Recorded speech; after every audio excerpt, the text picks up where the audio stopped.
Hello everyone, स्वागत है आपका आपके अपने YouTube channel new education wire पर।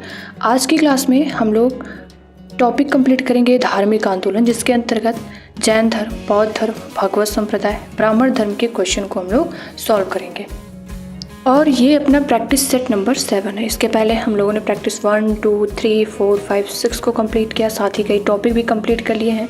आप लोग नहीं देखें उन सभी सेट को तो प्लीज़ पहले जाकर उनको देख लीजिए, क्योंकि ये जो अपना प्रैक्टिस सेट चल रहा है ये LT ग्रेड एग्ज़ाम के लिए इम्पॉर्टेंट है। और भी कई कम्पिटेटिव एग्ज़ाम, पेट का एग्ज़ाम होने वाला है, UPPCS का एग्ज़ाम प्रीलिम्स होने वाला है, और RO का मेंस होगा, तो इन सभी के लिए ये इम्पोर्टेंट है प्रैक्टिस सेट। ठीक है, तो चलते हैं अपने क्वेश्चन नंबर 1 पर। क्वेश्चन दिया गया है कि निम्नलिखित में से कौन सा जैन ग्रंथ जैन भिक्षुओं के लिए नियमों का वर्णन करता है। इसके ऑप्शन है आचरांग सूत्र, या भगवती सूत्र, या कालिका पुराण, या फिर भद्रपाहु चरित्र। आप लोग वीडियो को पॉज करके अपना आंसर दीजिए। ठीक है, बाकी इसका राइट आंसर क्या है, आचरांग सूत्र। और ये जो भगवती सूत्र है, इसमें महावीर स्वामी के जीवन शिक्षाओं के बारे में जानकारी मिलती है। किसके? महावीर स्वामी के। ठीक है, तो इस प्रकार से अपना क्वेश्चन नंबर 1 कंप्लीट होता है। और अब हम चलते हैं अपने क्वेश्चन नंबर 2 पर। क्वेश्चन नंबर 2 क्या दिया गया है, सूची फर्स्ट है और ये सूची सेकंड है। बौद्ध तीर्थस्थल, बुद्ध के जीवन की घटनाएं, गया, कुशीनगर, लुम्बिनी, सारनाथ, और फिर जन्म, ज्ञान प्राप्ति, प्रथम उपदेश, निर्वाण। और ये ऑप्शन दिए गए हैं, आप लोग ऑप्शन को देख करके अपना सही आंसर टिक करिए। देखिए, ये जो सारनाथ है, सारनाथ में हम लोग क्या पढ़े थे अपने टॉपिक में कि प्रथम उपदेश।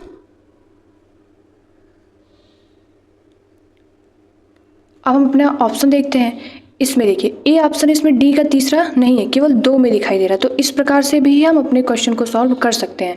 ये एलिमिनेट हो जाएगा, ये सभी ऑप्शन। बाकी अपना आंसर नंबर बी, अपना ऑप्शन नंबर बी ये सही हो जाएगा। और भी देखें तो ये गया का क्या हो जाएगा, ज्ञान प्राप्ति, 1 का 2 हो जाएगा। और कुशीनगर का क्या हो जाएगा, निर्वाण, और लुम्बिनी, जन्म। ठीक है, क्वेश्चन नंबर 3 पर चलते हैं हम लोग।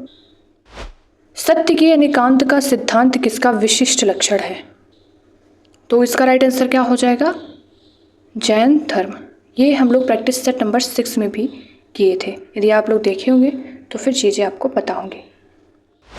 क्वेश्चन नंबर 4, भगवान बुद्ध ने निम्नलिखित 4 आर्य सत्यों का प्रतिपादन किया। नीचे दिए गए कूट का प्रयोग करके उन्हें सही क्रम में लिखिए। और ये ऑप्शन दिए गए हैं, दुख है, दुख का निरोध है, दुख निरोध का मार्ग है, दुख का कारण है। बाकी ये ऑप्शन दिए गए हैं, आप लोग देखिए और अपना उत्तर बताइए। तो इसका राइट आंसर क्या हो जाएगा, ऑप्शन नंबर सी। क्या है, पहले दुख है और फिर दुख का कारण है, दुख का निरोध है और दुख निरोध का मार्ग है। यहाँ पर ऑप्शन A, B, C इस प्रकार से दिया गया, क्योंकि एग्जाम में भी इधर उधर करके चीज़ें आ जाती हैं, तो फिर हमें कन्फ्यूजन ना हो इसलिए यहाँ पर रख दिया गया। क्योंकि हमारी आदत पड़ी रहती है कि अक्सर C ही हमें यहाँ मिलता है और यहाँ भी मिलता है, तो फिर हम इस प्रकार से अपना ऑप्शन B सही कर सकते हैं। ठीक है, चलते हैं अपने क्वेश्चन नंबर 5 पर। भगवद गीता मूलतः महाभारत की किस पर्व का अंश है। ऑप्शन है अनुशासन पर्व, शांति पर्व, द्रोण पर्व, या फिर भीष्म पर्व। ठीक है, तो इसका राइट आंसर क्या हो जाएगा, भीष्म पर्व। ये जो भीष्म पर्व है ये श्रीमद् भगवद गीता के 6वें पर्व का भाग है। ठीक है, और गांधी जी ने इसे विश्व माता कहा है, और गांधी जी ने भगवद गीता को विश्व माता कहा। इस भगवद गीता में ज्ञान योग, भक्ति योग और कर्म योग का अद्भुत समन्वय मिलता है।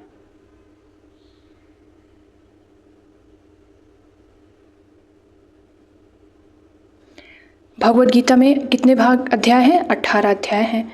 और अंग्रेजी अनुवाद किसने किया था, चार्ल्स विल्किंस ने।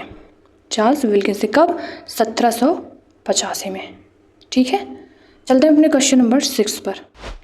सूची फर्स्ट आचार्य और सूची सेकंड सिद्धांत।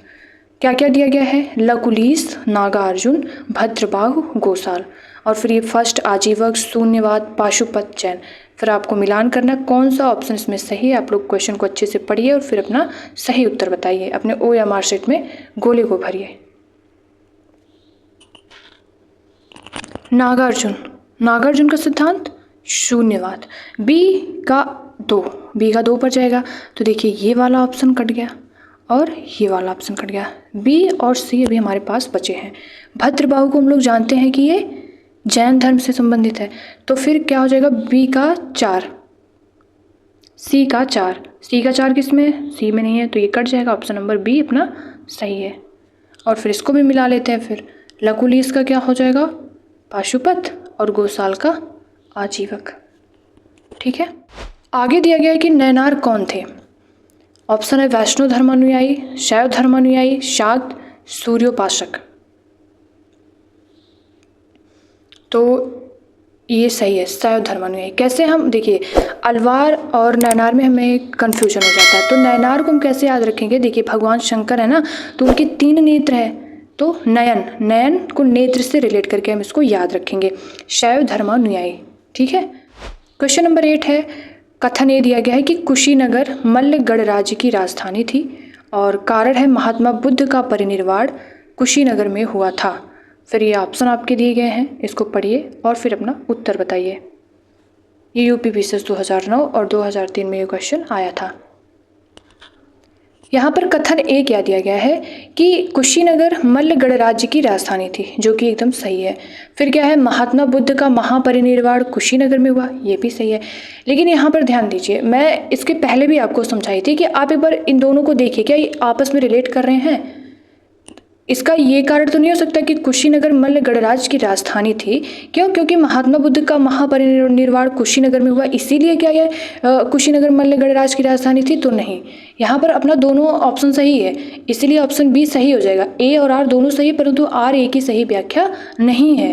ये हमें अच्छे से समझ कर करना होता है इन सभी क्वेश्चन को। ठीक है, चलते अपने क्वेश्चन नंबर 9 पर। महावीर का प्रथम अनुयायी कौन बना? ऑप्शन दिया गया है जमाली, यशोदा, प्रियदर्शिनी और इनकी पुत्री थी, क्या नाम था? आड़ोज्या, और ये फिर त्रिशला।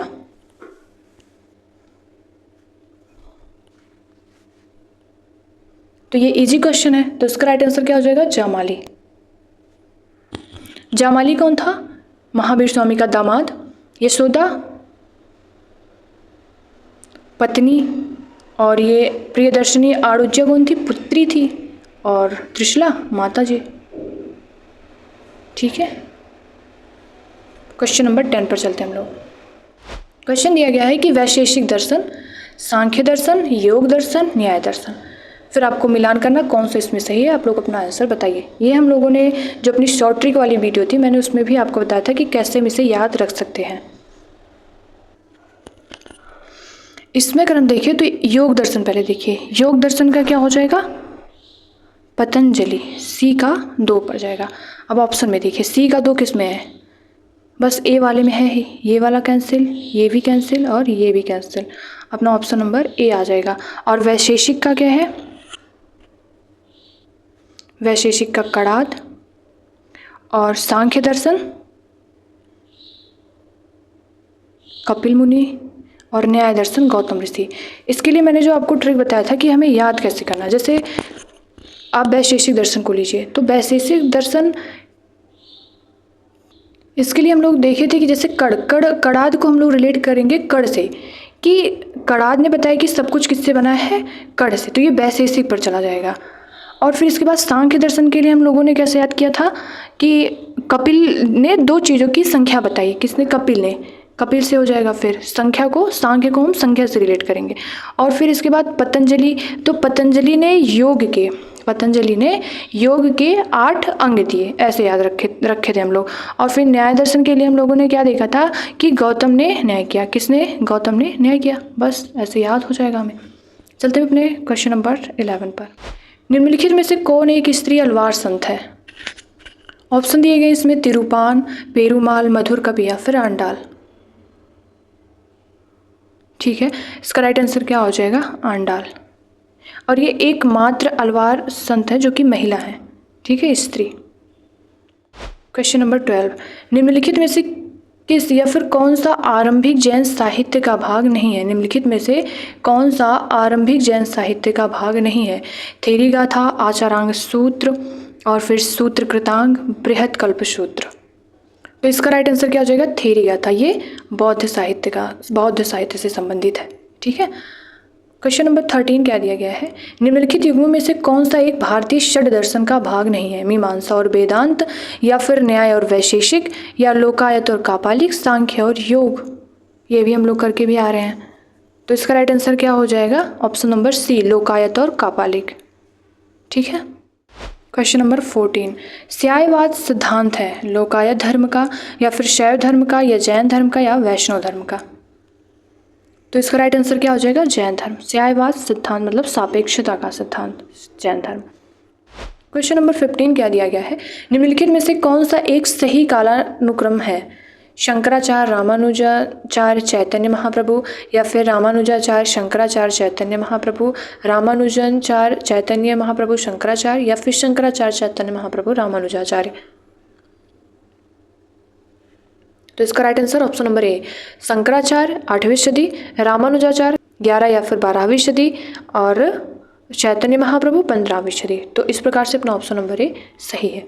ठीक है। आप जो टॉपिक दिया जाता है आप उसका रिवीजन करके आएंगे तो जो क्वेश्चन मिलेंगे आपको, जब आप इसकी प्रैक्टिस करेंगे तो ये आपके लिए ज़्यादा सही रहेगा। ठीक है। इसलिए जो टॉपिक दिया जाए आप उसका रिवीजन करके आइए, फिर प्रैक्टिस सेट लगाइए। तो इस प्रकार से हम लोग अपने 15 क्वेश्चन को कंप्लीट करते हैं। कितने सही हुए आपके, कितने गलत हुए, आप कमेंट बॉक्स में बता सकते हैं। और चैनल को आप लोग सब्सक्राइब भी कर लीजिए ना, क्योंकि इस प्रकार से पीपीटी बनाने में और क्वेश्चन बनाने में टाइम लगता है। तो आप बाकी समझ ही रहे हैं कैसा क्या होता है। और आप टेलीग्राम को भी ज्वाइन कर सकते हैं, यहाँ पर आपको PDF मिल जाएगी, आप अपने क्वेश्चन वहाँ भी सॉल्व कर सकते हैं और यहाँ पर आंसर चेक कर सकते हैं। ठीक है। तो मिलते हैं नेक्स्ट वीडियो में नए प्रैक्टिस सेट के साथ। और टॉपिक अपना यही रहेगा जो आज की क्लास में हम लोग कंप्लीट किए हैं। इसके भी 15 क्वेश्चन आपको मिलेंगे। Thank you so much. जय हिंद।